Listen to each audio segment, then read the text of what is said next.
आसनसोल में दिखा तृणमूल कांग्रेस का जन सैलाब। आसनसोल में तृणमूल कांग्रेस की शक्ति प्रदर्शन रैली, 30,000 से अधिक समर्थक जुटे। आपको बताते चले, पश्चिम बंगाल के आसनसोल में आज तृणमूल कांग्रेस ने एक विशाल रैली का आयोजन किया। आश्रम मोड़ से शुरू हुई इस रैली में 30,000 से अधिक पार्टी समर्थकों ने भाग लिया। रैली का नेतृत्व राज्य सरकार के मंत्री मलय घटक और प्रदीप मजूमदार ने किया। तृणमूल नेताओं ने भाजपा पर जमकर निशाना साधा और केंद्रीय सरकार की नीतियों के जन विरोधी बताया। नेताओं ने कहा कि राज्य की जनता ममता बनर्जी के विकास कार्य पर भरोसा रखती है और आने वाले चुनाव में एक बार फिर तृणमूल को भारी बहुमत देगी। रैली के अंत में गिरजा मोड़ पर एक सभा का आयोजन किया गया, जहां जनसमूह ने तृणमूल के प्रति समर्थन का ऐलान किया। आइए देखते हैं इस मौके पर सबों ने क्या कुछ कहा। पूरी खबर न्यूज लाइन भारत के माध्यम से संवाददाता अब्दुल कलाम की रिपोर्ट। মিছিলে যা লোক হয়েছে, দু একজনের কাছে একটু আগে ফোনে বা এতে জিজ্ঞেস করলাম, মিছিলে তো লোক গোনা যায় না। বললো দাদা, সেদিন যা মিছিল হয়েছিল আজকের মিছিলটা তার কমসে কম 10 গুণ বড় হয়েছে। তো 1:10 যা মিছিল সেদিন ছিল তার 10 গুণ বড় মিছিল এবং সমাবেশ আজকে কিন্তু তৃণমূল কংগ্রেস এখানে করেছে। বিরোধী দলনেতা তিনি আমাদের এই শিল্পাঞ্চলে এসেছিলেন, ভেবেছিলাম কেন্দ্রীয় বঞ্চনার ব্যাপারে কিছু বলবেন, তিনি বলে গেলেন না। 2014 সালে বিজেপি ক্ষমতায় আসার পরে বিধান এখানে বসে আছে, বিধানের কেন্দ্রে হিন্দুস্তান কেবলস 5,000 মানুষ কাজ করত, কেন্দ্রীয় সরকার তালা বন্ধ করে দিয়েছে, 5,000 মানুষের চাকরি চলে গিয়েছে। আমাদের পাশে আসানসোল দক্ষিণ বিধানসভা ইন্ডিয়ান স্ট্যান্ডার্ড ওয়াগন, পরে বান স্ট্যান্ডার্ড, যে ওয়াগনের কারখানা বিজেপি সরকার বন্ধ করে দিয়েছে, প্রায় 4,000 মানুষ সেখানে কাজ করতেন, কিন্তু সেটা খোলার ব্যাপারে কোনো কথা তিনি বলে গেলেন না। আমাদের এই শহর, আমাদের এই জেলা যার উপরে সব থেকে বেশি নির্ভরশীল সেটা হচ্ছে কয়লা খাদান। এই কয়লা খাদানগুলো একসময় প্রাইভেট মালিকদের হাতে ছিল, কিন্তু তাকে জাতীয়করণ করা হয়েছিল কেন? যারা কয়লা খাদানের শ্রমিক এবং কর্মী তারা যাতে ভালোভাবে মাইনে পান, তাদের যাতে ঠিকমতো সরকার থেকে পিএফ গ্র্যাচুইটি থেকে শুরু করে সবকিছু দেওয়া হয়। কিন্তু তিনি কোনো বলে গেলেন না যে এই সরকার, নরেন্দ্র মোদীর সরকার, বিজেপির সরকার একটা একটা করে 13টা কয়লা খাদান, 13টা কলিয়ারি আজকে প্রাইভেট করে দিয়েছেন। আজকে প্রাইভেট মালিকরা একের পর এক কয়লা খাদান চালাচ্ছে, উল্টি চীনাখড়ি থেকে শুরু করে বিভিন্ন কয়লা খাদান আজকে প্রাইভেট মালিকদের হাতে চলে গিয়েছে। আমরা যারা এই অঞ্চলে থাকি, শিল্পাঞ্চলে, তাদের প্রধান দাবি যে আমরা এখানে চাকরি করে অনেকেই কাজ করতেন, চাকরি করতেন এবং সেই চাকরি করার থেকে তাদের সংসার চলত।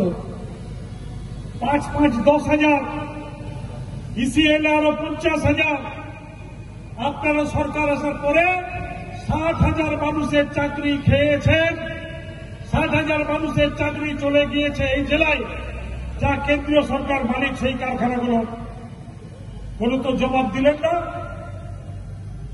যে কেন বন্ধ হলো, কোন তো জবাব দিলেন না এই 60,000 পরিবার কি করবেন, কোন তো জবাব দিলেন না যে আগামী দিনে এই কলকারখানাগুলোতে যে বেকারদের চাকরি হতো সেই বেকাররা আজকে কি করবে। 10-20 হাজার সমর্থক এবং আমাদের সহকর্মীদের জড়ো করা, আমাদের যে কোনো রকম প্রতিবাদ সভায় আসা খালি সময়ের অপেক্ষা, সেটা 48 ঘন্টাই হোক আর 24 ঘন্টাই হোক। ভারতীয় জুমলা পার্টির বঞ্চনার বিরুদ্ধে গর্জে ওঠার আহ্বান দিয়ে যে আজকের এই মহামিছিল এবং সভা ডাকা হয়েছিল, আমি সেই সম্বন্ধে দুটি তিনটি কথা আপনাদের স্মরণ করিয়ে দেব। কারণ আপনারা অনেকক্ষণ ধরে দলের মিছিল এবং তারপরে এই সমাবেশে উপস্থিত আছেন, আপনাদের ধৈর্যচ্যুতি হওয়াটা স্বাভাবিক।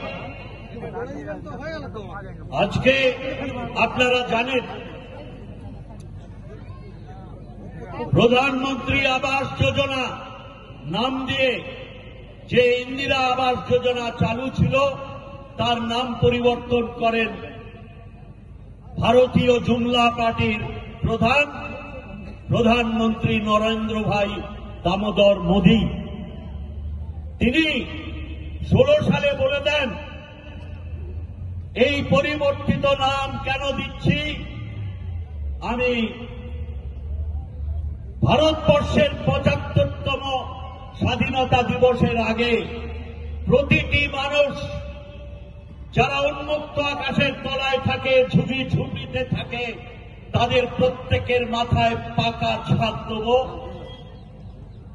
সেই ছাদের তলায় থাকবে নলের জল, সৌভাগ্যের বিদ্যুৎ,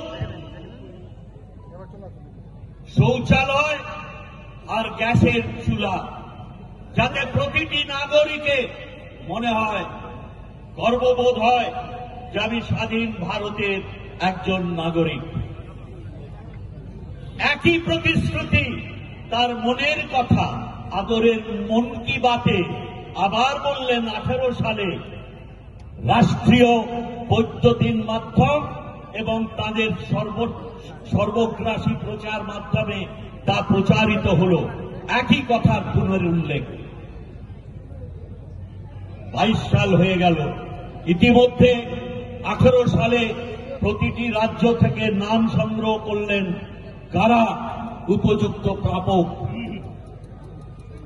22 সালের 15ই আগস্ট পেরিয়ে গেল, একজনেরও মাথায় পাকা ছাদ এলো না। মাননীয় মুখ্যমন্ত্রী পশ্চিমবঙ্গের মমতা মহিমা মমতা বন্দ্যোপাধ্যায় বারংবার চিঠি লিখে কোন প্রতিক্রিয়া না পেয়ে নিজে স্বয়ং 3 বার মাননীয় প্রধানমন্ত্রীর সঙ্গে দেখা করেছিলেন। তার দৃষ্টি আকর্ষণ করে বলেন, আপনার প্রতিশ্রুতি দেওয়া সেই মাথায় ছাদ গরিব মানুষরা আজও পায়নি।